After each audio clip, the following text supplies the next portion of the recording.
This is Corey Willis with PPEI, and you're listening to the Diesel Podcast. I'm Adam Blattenberg from Diesel World. This is Dan, owner of ATS Diesel Performance. I'm Braden Fleece, and you're listening to the Diesel Podcast. What is going on, Diesel Nation? We're excited to have you guys with us today on the Diesel Podcast. We wanted to get you guys some updates. We have Dynomite Diesel Products as the official injector of the Diesel Podcast for 2020 and 2021. Recently, we did an episode with Lenny Reed, the founder of DDP, and he touched on some really cool things that they're working on with injector precision, accuracy, and be able to really do anything you need an injector set to do. But we also jumped into more entrepreneurial and business topics as well for the diesel shop owners that listen out there, or if you're a truck guy and you're in construction or in another field, or you're thinking about starting your own business. A lot of these guys have amazing stories about overcoming different obstacles and making a name for themselves in the industry they're in. So we want to continue to share those with you, and we look forward to more episodes with DDP. Also, we have BD Diesel as the official turbo of the podcast, and we did an episode with Christian Roth, and he was telling us about single and compound turbo kits, different things that they're working on for Cummins, Duramax, and Power Stroke trucks, not just the older ones, but also the new ones, and being able to manufacture turbo kits that fit in line with emissions compliance and things that their customers are wanting from them. So we've got a series of episodes planned with BD Diesel. Really look forward to jumping into a ton of different turbo topics with them. And we also want to make an announcement. We have RevMax Converters. They're partnering with us. They're going to be the official transmission of the Diesel Podcast. And there's so many topics for us to cover, whether it's 68 RFEs, the new Allison 10 speeds, the Ford transmission, 48 REs, whole bunch of topics. So make sure and subscribe, whether it's on YouTube, iTunes, any of the podcast apps. We're going to have some transmission episodes coming up with RevMax Converters. On today's episode, we have Stephen Cox. He's a YouTuber, and he specializes in making content about diesel, being a diesel mechanic. He has a really popular page. Some of his videos have millions of downloads on them, and they're really about anything. Sometimes it's heavy equipment diesel engines, sometimes it's a Power Stroke, a Cummins, Duramax, a whole different series of topics. And he's going to be on today. We're going to ask him, how did his YouTube channel come about? How did he get interested in being a diesel mechanic? And what's his story? How did all this come together to have a successful business and also have a really popular YouTube page? We know a lot of you guys out there are going to love to hear from someone who chose being a mechanic as a career field, and some tips and advice he'd give you. And then also, just if you want to know how to fix things, he's got great videos on how to do that. All right, let's get to the podcast with Stephen and talking about being a diesel mechanic and also a successful YouTuber. Stephen, it is great to have you on the Diesel Podcast today. I'm really excited to chat with you and have our listeners hear your story of what you do in diesel, and really appreciate you reaching out to us on social media to talk about an episode and some different topics in diesel that are really popular right now. So it's going to be a fun conversation. I'm really glad I could chat with you today. Yeah, absolutely, man. I really appreciate you. It's so hard to get a hold of people on Facebook. It's weird. I've sent 1,000 emails over last year, I think is what I counted, and I got like a 5% response rate. It's terrible. And yeah, I heard been listening to the Diesel Podcast for a little while, and immediately wanted to hop on Facebook and see if I could get on, man. I love the podcast, love all the guys that you have on here, and honestly, it's a little intimidating about the amount of talent that you've got on your podcast is amazing, man. The guys that I've listened to, I know my fair share about mechanic work and diesels and everything, but some of these guys just blow me away with their knowledge base of what they figured out on these trucks and what they figured out and just in the diesel world altogether. What's so cool, and we chatted a little bit before, about this, is when you go to events or dyno days, or you're traveling, you stop by this big diesel company and you get to chat with the owner or the engineers or different people. It's like it's so cool to have those conversations, but the access can be so hard, because they're there at a booth or it's an open house or an event. They may not have the time to talk about things, but that's what's amazing and so much fun about the podcast is talking with people. And it was really cool because when you messaged us and you said, hey, I got a YouTube channel, check it out. And I go on there and you have amazing diesel content. And I wanted to ask you, kind of thank you. To start like at the beginning is, What drew you into being a diesel enthusiast, then also doing it as a career, like right at the beginning? And then we'll go through like how that transformed into a YouTube channel and, tons of views and tons of content that you're producing. Yeah. Man, the best way I can explain it to people is I was just born to be a mechanic. Ever since I think I was 3 years old, my dad gave me a little tool set, and it had a really, really cheap black and yellow Phillips screwdriver in it. I think every kid starts with the same screwdriver. He had a little cheap hammer and everything. And one morning, my dad couldn't find me. They went outside, and at 3 o'clock in the morning, I was taking all the screws out of his station wagon. And I had taken all the front lights off, all the rear lights off. I had taken all the screws out of the instrument cluster. Any Phillips head screw that could be removed was missing off that car. And of course, I didn't keep a single stupid screw. They're all gone, missing. But I used to just be fascinated with mechanical anything. It didn't matter what it was. And fortunately enough, my dad was always broke, so he was always having to work on his own vehicles. And I was always right next to him trying to ask him, the annoying, I don't know if you have kids or not, but I love my sons to death, but when you're trying to get a project done, it's sure can grate on your nerves to have them sit there next to you asking about everything. So I don't know how my dad put up with it, but I just kept mechanicking, kept learning a little bit. And then when I was about 14, my dad had this little 1982 Mazda B2000 truck. And then when I turned 15, he gave me the keys to it. And he said, look, I have tried everything I can think of to this truck to fix it. I cannot figure it out. It won't start. It's your truck. You can figure it out. You can have it. You don't owe me a dime for it.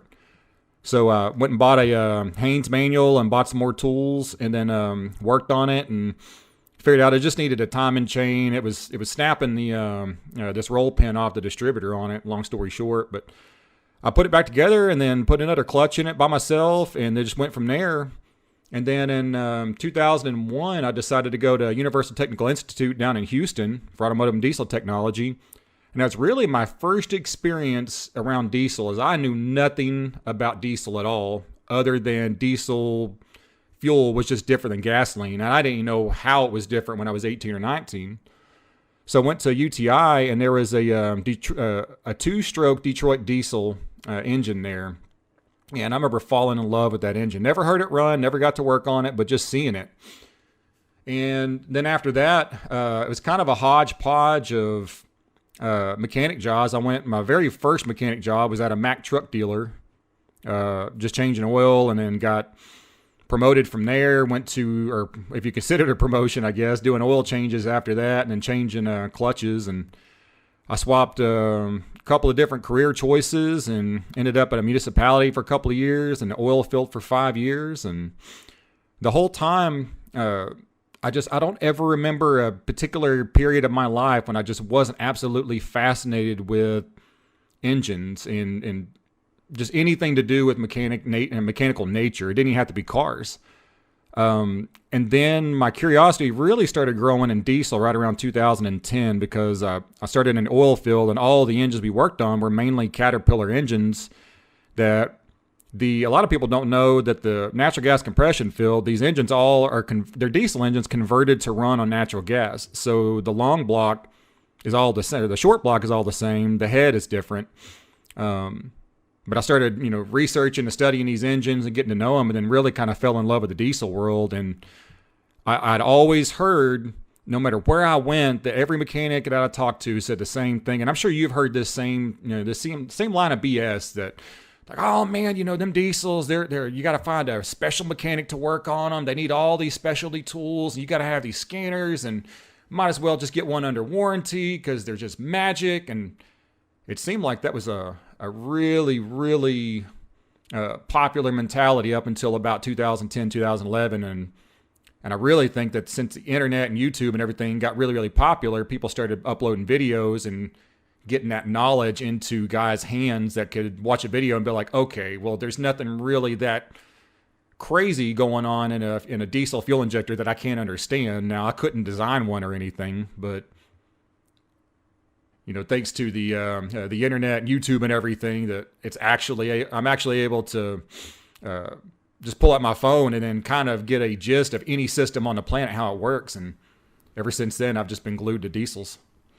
That's what's amazing about YouTube is is the access to information and being able to find tutorials or help, or it doesn't even have to be diesel or automotive related. I use YouTube all the time to figure out something, if I got to take it apart, or why is this doing this? And I think you're absolutely right that changed it. And when you were talking about, being passionate about, engines and interested in them, I was in a different way in that I'm not that mechanical. I mean, I can do some basic stuff, but I am definitely not talented when it comes to being able to, diagnose and build and fix something. But it was like my whole life, it was gas vehicles. It was gas trucks. It was, that was just kind of what we were around. And then I just remember seeing a diesel truck once, and I'm like, they can make that much torque, and you can do this to it and do that to it and still be able to daily drive it. And it was just like, it got me interested. And something that's really fascinating and interesting that I definitely want to go into more detail with you is how you used YouTube to be able to showcase or show things that you're seeing, whether it's on heavy equipment, whether it's on a 7.3 Power Stroke, a 6-liter, a Dodge Ram Cummins truck. How did that come about, starting a YouTube channel, and then how have you been using it to share this information and knowledge? Well, I've always had a passion for a couple of things. My number one passion's always been mechanical stuff, and number two is kind of explaining and teaching things to people. So that I kind of have the avenue to do that, to be able to do that in YouTube. But the way I started off of it was kind of by accident, really. When I was working in the oil field in 2014, I had quit a company in favor of a higher paid position at a different company and a higher level position. And I was there for about 4 months and then ended up getting fired. And after that, on the way home, I had to ride in the passenger seat of my service truck while one of their employees drove me home to unload the truck. I was making phone calls trying to find another job. And just a whole long story short, I went to my brother-in-law's shop, worked on some heavy equipment. And after 5 weeks of that, my wife had talked me into, like, look, just start your own gig. Just start working for your own stuff. You got people beating down the door wanting you to work on their stuff. So we talked about it and jumped in both feet, and I was broke. I didn't have a lot of savings in anything. I didn't have any investments, so I borrowed my brother-in-law's truck. I got it. It was a 1999 F-250 Ford 7.3. With any of you 7.3 owners out there, know for a fact about how bad these stupid water pumps are on these trucks for the freaking bearing in the front just popping out and destroying your radiator and fan and everything. So his truck had been sitting for 2 years. I went and picked it up, got it, and borrowed a trailer, and then started doing mechanic work. But one of my customers had, I forgot what it was like. I think it was one of those piggyback forklifts that go on the back of a flatbed 18-wheeler that you see them all the time for unloading like sheetrock or bricks and things like that. Well, he had a problem with it, and his mechanic came out, couldn't figure it out, and I went over there and jacked with it and got it running. And he asked me, he said, what do you know about equipment? And I'm like, hardly that much. He goes, well, can you work on this? And so I immediately switched from doing mobile automotive and the occasional diesel truck to just 100% equipment. Well, I started thinking, what's the best way that I could advertise? So, Patrick, say you're a company owner. You got your day-to-day operation. You're busy. I come into your company, and because this is what I used to do. I used to walk into a business, shake hands, and ask who's in charge of your equipment maintenance. And it usually was the owner. So I come up to you, shake your hands, and I will and deal you. You're impressed by all the words that came out of my mouth and everything. But at the end of the day, you start thinking about it. You're like, I don't know anything about this guy, if he's any good. I mean, this guy could just immediately drain all the oil out of my equipment and cause me $100,000 worth of damage. So you're not going to really be comfortable hiring me to come out. It's like, if I started filming this and put it on YouTube, then I'd have a way that I could hand you a business card and tell you, look, there's a link to a YouTube channel on here. It's got some of the jobs that I've done in the past where you can check out the type of work that I do and the quality of work. If it's something that suits your business, give me a call. What kind of things do you have that's broken right now that that needs attention? And they would tell me, and I'd always offer, like, hey, I'll go fix it right now. And the fact that I handed them that card and I was willing to fix it right then on the spot, or at the latest that night, the guys were like, well, that's, and I had one customer who's like, the fact that you had the link, because I even typed in your link, because I've never been on YouTube, not once. I had my assistant bring up your channel just so I could go look at your video. And he goes, and the fact that you're willing to put your videos in front of the customer like that, because you got a customer for life, man. I'll give you a shot. And so I just used it as advertisement. And that was it. And that worked well. I had no aspirations to have a huge channel. I didn't realize you could make money on YouTube. I wasn't trying to make money on YouTube. I didn't have any aspirations to be anything famous. I just wanted to advertise my business. And then one night I had this, or one time, I think it's about 2015, I had this customer that had this skid steer and it needed this cast iron welding repair. And so I took this hub to a couple different places in Fort Worth, Texas, and everybody was scared to death to weld on this cast iron. And I think I had one guy that, it was like a 4-inch weld and that was it. And he quoted me $950, 0 guarantees that it wouldn't crack, and needed me to sign a waiver and a release form saying he wasn't responsible for it at all. So that made me a little bit nervous, and I started, whipped out YouTube. I was like, how to weld cast iron, and I found another YouTuber that was a really popular welder. And I was actually, I have 2 displays for my computer at home, and I had the YouTube window popped up on one, and it was just auto playing his videos, and I was doing something over on the left. And I noticed that I recognized this guy's, one of these roads that this guy was driving down. I was like, holy crap, he's in my area. I didn't realize it. So I wrote him a message at 9:30 at night saying, hey, this is my name. You know, I'm Stephen Cox. I need this welded up. Here's a link to my channel just so you know I'm not some crazy stalker. I can pay you cash, you know, or however you want to be paid. So he called me like 5 minutes later and said, yeah, bring it over. So I brought it over to him, and lo and behold, man, he heats and he preheated it and he cleaned it up. He preheated it, he welded it, and started talking about YouTube. And I asked him, I was like, so what do you do for a living? He goes, I make YouTube videos for a living. I go, no, you don't. And he goes, yeah. And I go, well, what do you mean? How do you make money in that? And he explains it to me and everything. And then I asked him, I was like, man, I don't want to know your personal finances or anything. This is going to sound really bad, but it's more out of curiosity. Like, how much money can you possibly make off of YouTube? And he told me, he's like, well, right now I'm making about 10 to 12 grand a month, you know, on average. And I go, seriously? He goes, yeah, the lowest month I had this year was about 8 grand. And I go, holy crap, are you serious? He goes, yeah. I go, son of a... And I started having this epiphany all of a sudden. I was like, you know what? If anybody could have their mortgage or their rent taken care of every single month, what would you do for a career now? You know, and that's the way I looked at it. If I could just make it successful enough just to pay my rent, I could go out and do all kinds of stuff, because I'm not, you know, that was the only major bill that I had. I didn't have any credit cards, didn't have any car payments or anything. So as long as that was taken care of, I'd be doing a lot better. So I asked him, I was like, man, can I kind of collaborate with you and you can kind of teach me the ropes? I'm a mechanic. I can do your mechanic work. You're a welder. I can find you welding work.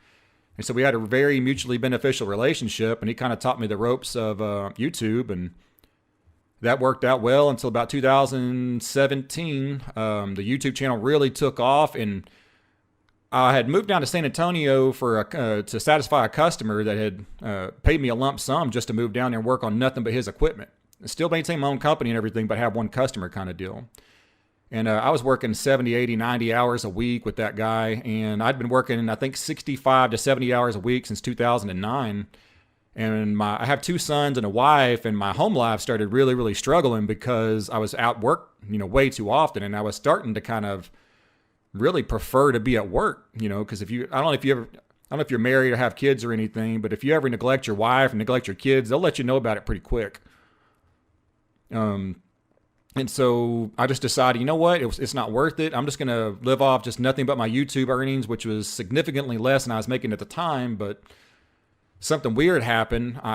Within about a couple of months, I was making about a third what I was making, but it sure felt like I was richer because I could just stay home with the kids, and I could drop my kids off. I could go pick them up, eat lunch with them. I could eat lunch with my wife. I could, you know, do everything that I wanted to do at home and do the YouTube videos and juggle it all. And it worked out extremely well. So, you know, that's kind of the whole reason I got into YouTube and where I'm at now, you know, and it's been such a crazy ride. Like I still can't believe that I make a living the way I do, and getting to talk to guys like you and getting to, you know, meet, you know, different large YouTubers and different, you know, company owners and everything. It's just an amazing opportunity that I've had for it, you know, and a lot of it's been luck and a lot of it's been hard work, but you know, I'm always baffled about where I'm at and where God puts me in my, down the road. It's like, you would have asked me 3 years ago, I would have laughed at your face if you would have told me I was a YouTuber.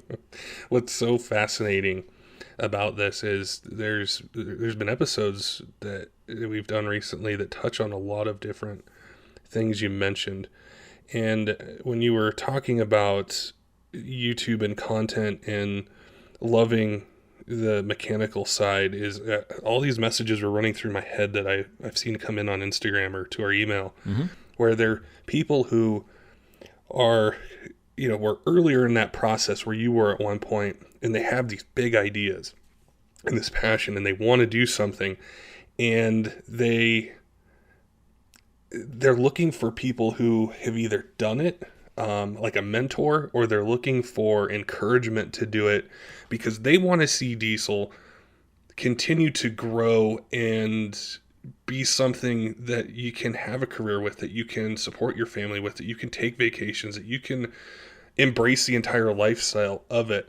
And when I was on your YouTube channel, I saw everything. Like there was a stuck 48RE converter, how to get a 48RE converter. There was a broken input shaft. There was some 7.3 stuff. There was some, heavy equipment things, and it's very engaging the way that you do them. And I definitely encourage all of our listeners to subscribe to your channel and check it out. And we'll put a link out there as well when awesome. The podcast goes live.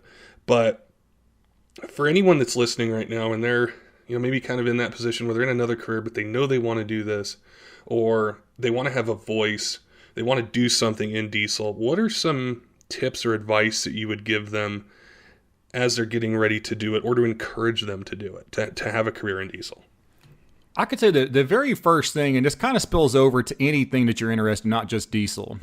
If you are interested in diesel, obviously there's a way to go about it. But if you're interested in getting into the diesel world, or let's say it's always been in the back of your mind to start your own business, start your own shop, or whatever it is, you're going to have to put a pen to paper and set some goals and make a plan to accomplish that. And you need to do it, because if it's in the back of your mind now, it's going to be in the back of your mind forever until you make that jump. And even if you make the jump and you fail at it, not a single person out there is going to judge you for failing at it, and you're not going to fail at it as long as you try. That's the only thing that guys that procrastinate about it, and then they think about it in the back of their mind, man, I wish I could have been a diesel mechanic, and they say that when they're 20, and then when they're 25, they still kind of think about it, and then 30 and 35, and now they're kind of settled down with a family and everything. But you just have to take the jump and take the leap of faith into it, for one, and stop, it's like my dad used to always say, it's like shit or get out of the pot. It's like either, and that's one of those things, like, in my opinion, if you let that go, if it's in your heart to get into the diesel world, or and to get into this field, and you're kind of dragging your feet, you're going to get pretty sour over the next decade if you don't try it, because you're going to you end up beating yourself up for missing that opportunity. So one, you gotta set some goals and literally sit down and write out, okay, I want to be, let's go through the whole thing. You've always wanted to be a diesel mechanic. Diesels have always fascinated you like they have me. You would know nothing about diesels at all. Okay. You have no knowledge of it. You just know you're fascinated about it. You want to get in the industry. You have to figure out what side of the industry do you want to get on. I wanted to get on the mechanic side. So started a mechanic. Go to any shop that sit out, look in your city, find, if you're fortunate enough to have multiple diesel shops, great. If you're not, and you really want to be a diesel mechanic, you're going to end up having to move. I get messages from guys all the time that live in BFE somewhere, just some really, really small little town, and like, yeah, there's no diesel shops, and I really want to be a diesel mechanic. And I tell them, well, either start your own diesel shop and hope for the best, or move. I suggest moving, get your experience, and then you can come back to your hometown or whatever and open your shop or get that job that you want. But go to these shops, dress nice. Like, I've got a video, it's called something like Watch This Before You Enter Auto Diesel School or something like that. And the way you dress is important to go into it. The most important thing is your ability to walk in and talk to these people. The way I can tell you how I got into the diesel industry, and it'll give you some of you guys like in my opinion, a good good way to get into it. So I had went to the Universal Technical Institute in Houston in 2001. I didn't finish the program. I didn't get my certificate of completion, anything. I ended up partying too much and getting kicked out of school for not showing up. So the first job that I ever had was 2003, 2004 as at a Mack truck dealer. I walked in there, dressed decent, decent pair of shoes, clean pair of blue jeans, a button-down shirt, walked in, talked to the service advisor, and I went to 5 or 6 other shops and talked to him. Like, look, my name is Stephen Cox. I went to this diesel school. I'd love to be a diesel mechanic. I have 0 experience. I'm willing to start wherever you can put me. And I really liked this one particular diesel shop. So I told the guys, like, hey, out of all the shops I've been to, this is the nicest, cleanest facility. I'd really like to work here. And he kind of gave me the, we're not hiring. So I just made it a point. Every other week until I got hired I always went on a Tuesday. I just went in, I shook hands with the guy, and I always told him the same thing. Hey, I'm not here to annoy you. I'm not here to take up your time. I'm here to let you know I'm serious, that I want a job here. And the second time I came up, he kind of gave me attitude. And the third time I came up, he kind of gave me attitude. But the fourth time I came up, he's like, you know what? We need a porter. Our porter just got fired, Monday. I'm glad you're here. When can you start? I was like, I can start today if you like. And so I started that way. And getting into the field, you're not going to be able to have 0 experience and go into the maximum pay area of the field or have all of the, the prestige of being the lead tech. It's just not going to happen. You've got to start in the bottom. And if your ego is so big that you can't start there, then there's nowhere for you to start, because everybody in this industry started there. I'm sure, Patrick, that you started there not knowing a single thing about it. I started there. All the guys that have been on your podcast, they didn't start with all the knowledge based in their head. They started with getting on forums and researching this and watching YouTube videos. And hopefully, some of the guys were fortunate enough to buy their own diesel truck and start modifying. And if they're not, then they get the service manual for it and read it and start understanding this knowledge. And then when you go to these shops to get a job, you actually have the knowledge, a little bit of the knowledge, and you know what oil is, what an oil filter is, the basics of it. So you're not so a boss is looking at it like, I don't have to train this guy so much. He also is looking at it like, if you show up to my shop consistently to get like an entry level position like that, as far as an oil change tech or the bottom of the line, or the bottom of the rung kind of, let me rephrase that, sound it better. But the first step in your career, your steps to your career, then that boss is going to look at it like, this is the guy I want. This guy's passionate about it. I can guarantee you guys that any shop you go to, there's a 99% chance there has never been an employee come in there more than once asking for a job or that motivated to get a job there, especially at a diesel shop for some reason. If you walk in there, you dress your best and you talk to the service advisor or the foreman, shake his hand, that's going to go set you a world apart. I mean, don't play the phone call game. Don't play the I sent him 6 emails game. I submitted 16 applications. Always try to get somebody on the phone or face to face and get them. You be nice about it, be curious, but get them to explain to you the no. And if they do tell you no, be very polite about it. Just say, hey, I really appreciate that. Is there anything that you can tell me or any advice that you can give me to better my chances to where I can get a job in the next place? And a lot of times that might even turn that conversation around to, you know what, let's give you that shot. If you don't have that opportunity available, there's other programs out there. Like one of my huge, I'm a massive fan of his work is Mike Rowe. Mike Rowe has a Micro Works Foundation where they give out scholarships to people that want to get in like the skilled trades industry, and they work with Caterpillar and a bunch of other ones. And if you want to get into the diesel world and you don't have, like, when I wanted to get in diesel world, I was piss poor broke. I didn't have $1 to my name. I was living at my mom's house. I was like 20, 21. I don't even think I had a 65 GT Mustang and the engine was sitting on the ground next to it. So I had, I'm sure we've all been there. I had nothing. And if that's their situation, some of these larger companies can be a stepping stone for you or a career path like Caterpillar, where you go in, you apply, you get accepted, they send you to the school, they pay for your tools, they pay you while you're going to school. And it's a really good opportunity for guys because you don't end up in student loan debt doing that. Because all these technical colleges out there, every single one of them will gladly yoke you with $20,000, $30,000, $40,000 in school debt to get you in that diesel program. it's not necessarily needed if you're willing to put in the work and go around, go a different path to get to the same finish line or the same career choice. But I mean, really just staying passionate about it and keeping your head up and expecting to know. I mean, I did door-to-door sales for about a year and a half, and I remember they always told us, like, man, you're searching for the no, because you're going to get a no. You have to accept the fact that you're going to get told no, whether it's trying to get in diesel, as a diesel mechanic, trying to get in a diesel industry, trying to start your own diesel shop, your diesel parts sales, any of that stuff. When you're going to people or you're going to potential customers or buyers or investors, you're going to get told no a lot.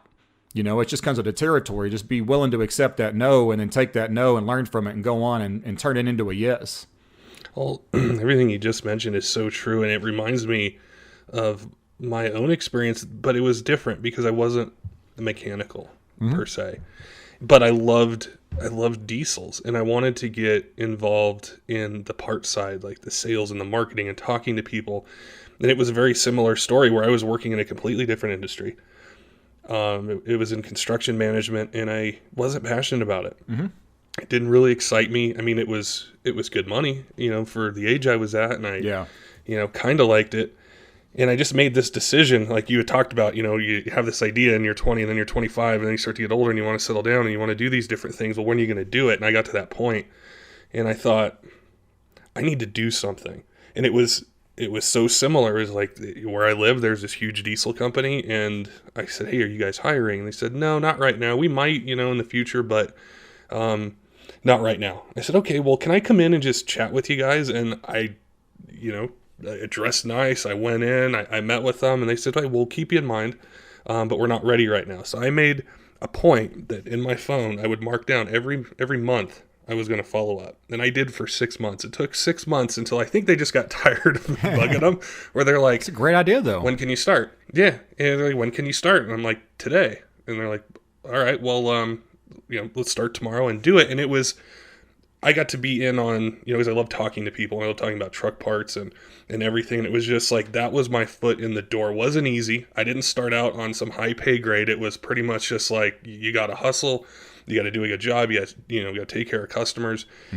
And if I look at the podcast, it's kind of like your YouTube channel. I never planned to do a podcast at all. And I never thought it would be a career, which it is. That's my full-time job, is being able to chat with guys like you and shop owners and different people out there. That's what I do. But you have to be humble in it. You have to expect people to tell you no. You have to expect that you're not just going to walk in the door, get 6 figures, and everything's going to be smooth sailing. It might be a long journey. It might take a while, like I'm sure with your YouTube channel, you saw a point like you started putting content out there and you get some traffic and then you start to get a little more and a little more. And then you look back and you're like, how did I get 200,000 subscribers and millions of views a year? And I think it happens with determination and passion and the plan that you mentioned with, having a vision for it. So even if, someone's listening out there and they're like, I'm not that mechanical. I don't think I could do that, but I want to be involved in talking about it or marketing or engineering or something like that. There's so many different parts of diesel that we can all work in and have a career in and be successful and have fun. Because that's really the most important part of it, is, do you enjoy what you do? So, yeah, I mean, there's no spot in this industry that you're going to walk in the door and make $100,000. There's not. There is. It's just it's a passionate deal, and I can't explain what it is. There's like a mysticism when it comes to diesels, and I don't know what it is that draws me to them, and I'm sure you don't know what it draws you to it either. But part of the reason for me that draws me to this industry is all the people involved with it. Guys like you and the other guys in the diesel industry. Once you meet them, it's like we're all birds of a feather. Like, you're just instantly friends because we all have a passion about these trucks, and I've gone up to guys at gas stations that had obviously some sort of work done to their Power Stroke or their Cummins or their Duramax or something, and just like, hey, is that a turbo? Did you add a turbo to that? I'm like, oh yeah. I was like, what kind of turbo did you put on? And you just have a friend for life. You know, like I met two kids. I call them kids. They're college. You know, I'm 37 years old, and they're probably 22, 23.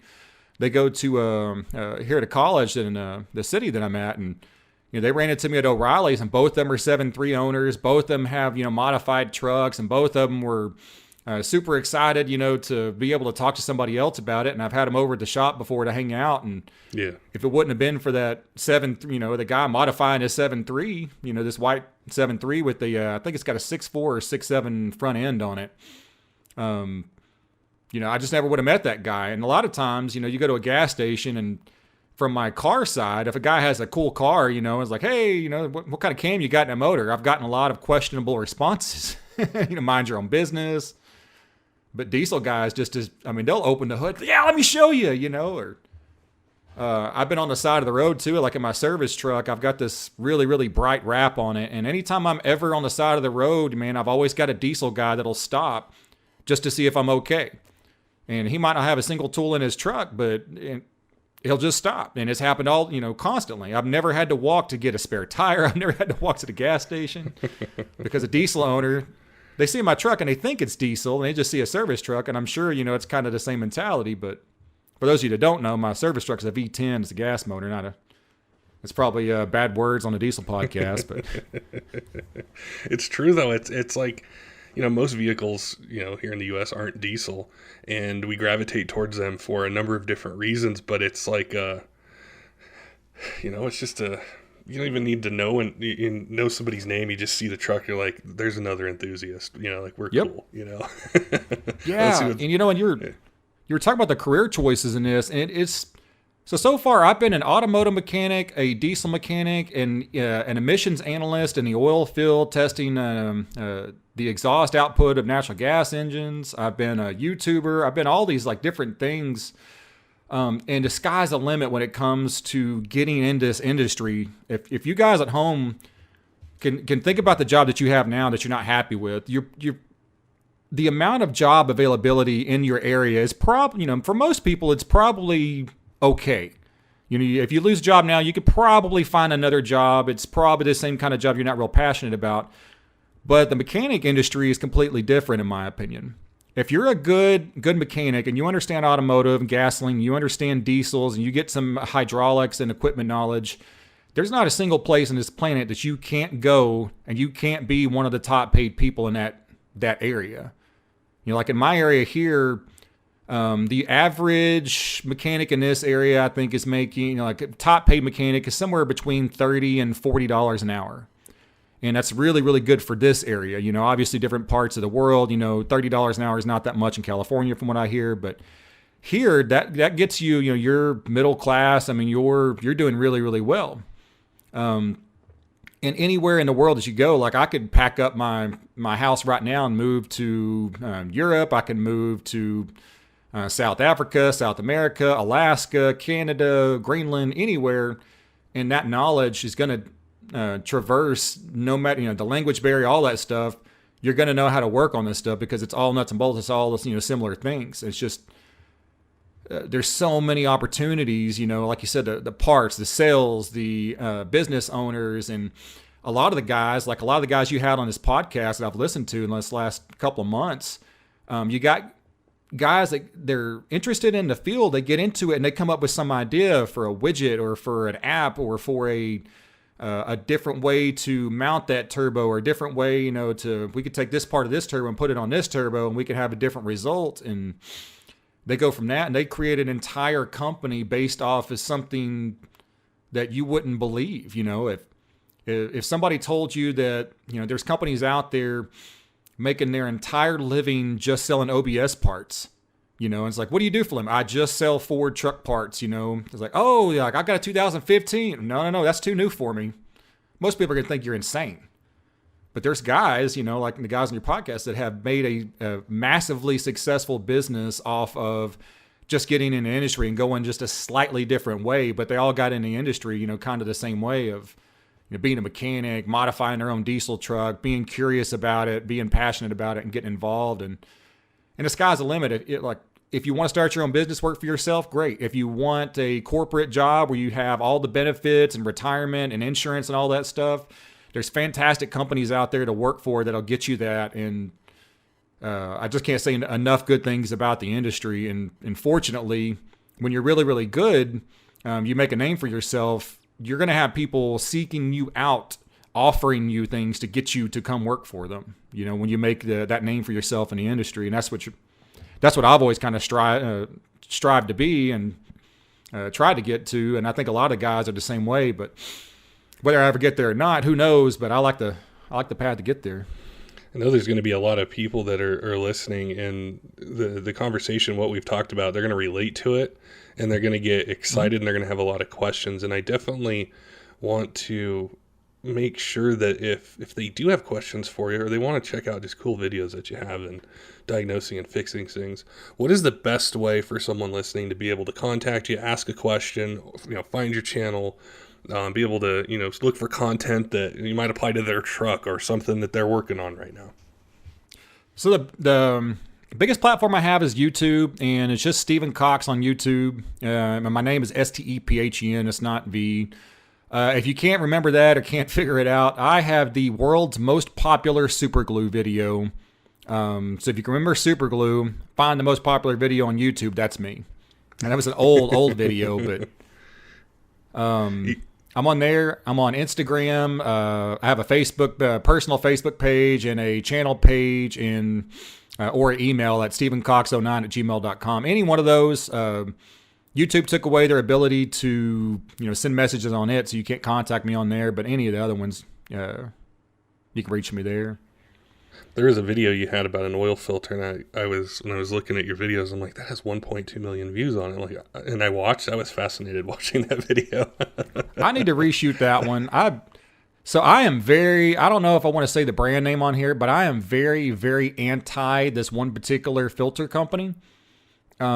Just because I remember in like 1996, I was outside, I was changing oil on my Mazda pickup, and I had this particular, probably the most popular brand of filter in the planet. I took it off, and I was like, you know what? I've never seen the inside of this. And there was no internet back in 95, not in that capacity at least. So I took a hacksaw out, cut it open, and looked inside, and I was absolutely astounded by the cheap crap that I found in the filter. And from that point on, I've never bought another one of those filters, and every single engine I've ever came across with one of those filters on it, I've either talked the owner into changing it, or I have paid money out of my own pocket just to get the filter off that engine. And I've told, I don't know how many customers, my fleet customers that were running those filters, and look, man, I will take money off of the invoice just so I don't have to use this crap. I don't like it. I don't agree with the design. They can say that their design is completely, according to their test equipment, it's the creme de la creme, the best ones out there, and I just don't see it. But so I made that video, and I want to remake that video because that was about a year ago, a little over a year ago, maybe 2 years ago or something, if I remember right. And what's crazy about YouTube, if you really want to do something interesting, go to somebody's channel that's been on YouTube for a while. It's been on there for longer than 3 years. Go back to their very first episode, their very first video, watch it, skip ahead 6 months, watch it, skip ahead 6 months, and watch it, and then compare, one video from 3 years ago, a video from 2 years ago, and a video from this year, and see how their character and their personalities changed, to be a little more relaxed and a little easier for them to do videos at that point. So that particular video, I had some nervous habits in the video. I hate watching that. I hate watching myself on any of my videos, but that one in particular, I watched it and it was really, really popular, but I'm like, now I want to redo it to make it, to take a little more pride in my work kind of deal. But that's, I kind of figured out that video was going to do well just based on a thumbnail. I kind of thought it was. I have 2 more videos in that are a little more popular, the super glue one and then another one. And the super glue one, I had no idea it would ever be that popular. Like, one of the frustrations with YouTube for you guys that are ever like, if you're interested or curious to get into YouTube, I do not care how much money you spend on a video. I don't care how much videographer you do. I don't care how good of a cinematographer you are, how scripted you are, or anything. You cannot control if your video is going to go viral or not. You can do every single thing right that you can possibly think of and know in your heart that it's going to do well and it's going to bomb. for whatever reason, the videos that I just slap together and don't put that much time into have made me the most successful and the most views and the most money off YouTube. And that super glue one is the perfect example. I started that particular video. I hadn't made a video in about a month and a half. And I was talking to that YouTuber that got me into it. I was arguing with my wife that day. It was a couple of years ago. I don't think I'd quit the mobile heavy equipment repair yet and just went YouTube. So it was right in that climactic point of our relationship. I was talking to a YouTuber and he says, look, man, just put a video up. It doesn't matter. Grab something crap off your truck and just make a video. And I go, well, I've been thinking about this super glue trick that I want to do. So I started filming that video, finished it, edited the video, including the time to upload it to YouTube, a total investment of about 46 minutes. I uploaded it. I picked a title that I thought my subscribers would think was funny. And I didn't even think about it at all for a couple of days. And I kept getting these notifications. And I was like, I woke up one morning and it's like, you have, 96 notifications. I was like, well, that's weird. So the next day I woke up, you have 750 notifications and 900 comments. I was like, what? So by day 3, it had 1 million views. I had 3 death threats and a whole bunch of other stuff. So I disabled the comments on it because of all the death threats.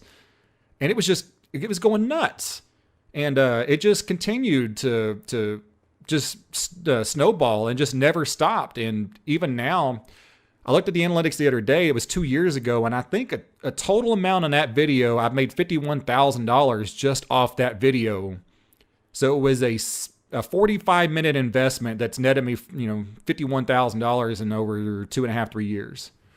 It's so crazy to think about too. It's just like that when you were mentioning like the thumbnail and that stuff, and like you think it's going to be this huge thing and it's not, and then you do this other one and it just goes crazy. And it's like whatever that zone is, when the stars align that way, it's really cool. It's just hard to, like, how do you do that all the time?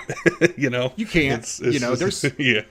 There's definitely YouTubers that, and here's the biggest problem. This is another issue that a couple things on my channel that I try to do. One, I show all the major mistakes that I do on my channel because I want the guy at home that's curious about getting into this industry, seeing a guy like me that's been doing it for 16 years. And if you watch my video and you see me screw up, hopefully something clicks in your head like, okay, if this dude's been doing it for 16 years and he's screwing it up, there's no reason that I can't, the guy that doesn't have any experience that could hop off in it. But there's this weird thing that we all do whenever you see somebody that's a professional doing what they're doing and they're making it look easy. We look at it like, well, how come mine's not working? How come, like, when you first start a YouTube channel, you're looking for 1,000 views. But if you go look at like some of the big, huge, like PewDiePie's and Casey Neistats and stuff, every video they have has 1 million views. And you're like, oh, I'm never going to get there. I just might as well not even try it. But, you just start and you start small and you set your goal small. Do not set your goal for this stuff based on other people that you see and like making a viral video. Well, viral is a relative term. To me, a viral video has to get 1 million views over a course of 30 days. Some people consider a viral video 20,000 views if your channel is only averaging 500 views. So if your average is only getting 500, 1,000, 20,000 is a viral video for your channel. For me, a viral video for my channel is 1 million views right now, so it's all subjective. So don't look at that video as like, oh man, I'll never be there. It's like, it'll happen and you just can't control that. In my opinion, there's no way to control it on YouTube. It's just kind of a luck and skill, and you just do the best job that you can. You put it up there, and if it does great, fantastic. If it doesn't do great, you didn't do anything wrong. You didn't, don't beat yourself up over it. Just move on to the next video. Try to make some adjustments and try something different. And if that doesn't work, then study and try to change it a little bit more, and keep doing that until you find your tempo and your beat on YouTube or anything else, even the mechanic world. And, within a couple of years, you'll be an expert at it, and you'll be looking at the same deal. And I think about that all the time with the YouTube channel, because I remember when getting 5,000 views was just so remarkable to me. It's like, holy crap, that means there's 5,000 people out there that watched my video. I was interesting enough for them to click on and watch it. It's like crazy. and now it's up to, 100,000 views or 1 million views, to where I kind of get that shock factor, and everybody does it. You start off at a mechanic job at $20 an hour, and that might blow your mind because you've only made $10 an hour up until this point. But then you work in the industry for 5 years and you're making $27 an hour, and you're like, well, yeah, it doesn't really seem like it's that much money now, but so it's all relative to where you're at in the journey. And there's a lot of good advice and a lot of questions that our listeners pose and people who are interested in either doing content creation or in having a career in diesel or being involved in sales, marketing, engineering that we touched on. And it was really cool to be able to chat with you and hear your stories. It's one that, when I heard it, it's like it inspired me. It got me excited, and it's truthful and it's honest. And that's what I know people want to hear before they make a career change or before they put themselves out there and put a video camera in front of themselves and show themselves working on something.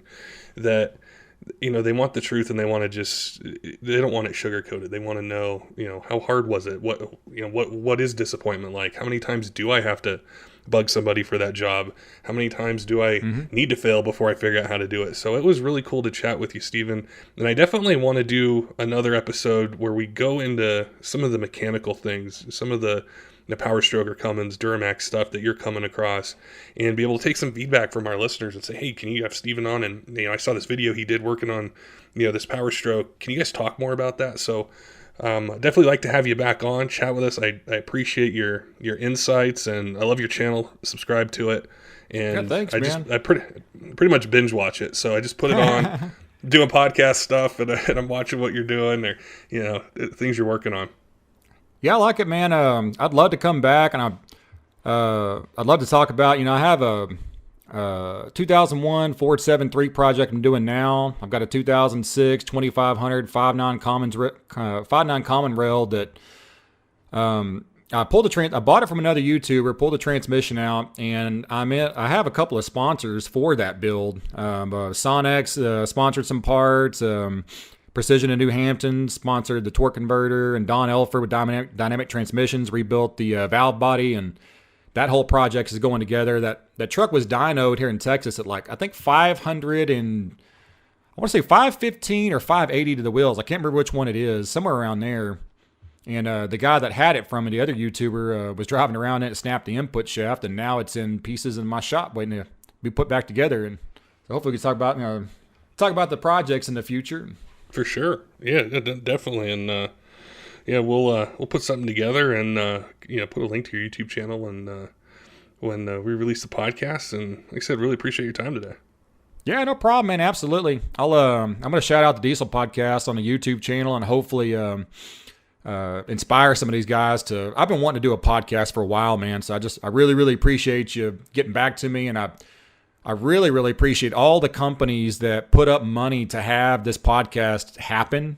And the guys that I don't even know about that are in the background of this thing to allow it to happen, to make it happen, to help it happen. And it means a lot to me because it's other guys that are interested in this industry that are doing everything that we can to try to make this industry as great and as fantastic and as profitable as possible for everybody involved in it. It's just it's a great community, and I can't wait to get to know some of these company owners and shop owners that you've had on the podcast and everything. Get to know them, get to talk to them, and hopefully do some collaborations with them, things like that, man. But I really, really appreciate you doing it. I really, really appreciate you reaching out to me and letting me talk your ear off on on the podcast. I had a blast. It was awesome, and I know there's a bunch of messages sitting in our inbox right now where guys are asking, and gals too, asking for advice on, hey, how do I get into this? What should I do? What are some tips you'd give me? And he definitely answered that and gave us some things to think about and get some more people involved in diesel and continue this community and industry to grow. Absolutely, man. If anybody out there, if you have a question, just write me on Instagram or Facebook or at stephencox09@gmail.com. I'll try to answer everything. The only thing that I ask is, I'm sure a lot of you guys get this. I can't diagnose your vehicles over the email or over the phone. So as long as it's not something to do with that, if you need help getting in the industry or some advice or something, I try to respond to every single person that writes me and asks me a legitimate question like that, as far as, hey, what's your advice? I'm struggling with this to get in this industry. What do you think I should do? We'll try to figure it out, man. And if I have any way to help anybody get in this industry, I'm willing to do it and willing to try to put in the time and the effort to make it happen. Don't forget, Diesel fans, make sure and subscribe on YouTube, iTunes, any of the podcast apps that are out there. We've got a ton of really cool episodes coming up with RevMax, BD, Dynomite Diesel, Dan's Diesel Performance, a whole bunch of different companies covering topics that you guys have asked us to cover, whether it's older trucks, new trucks, performance, daily driving, towing. If it pertains to diesels, we're going to be talking about it. Till next time, keep the shiny side up.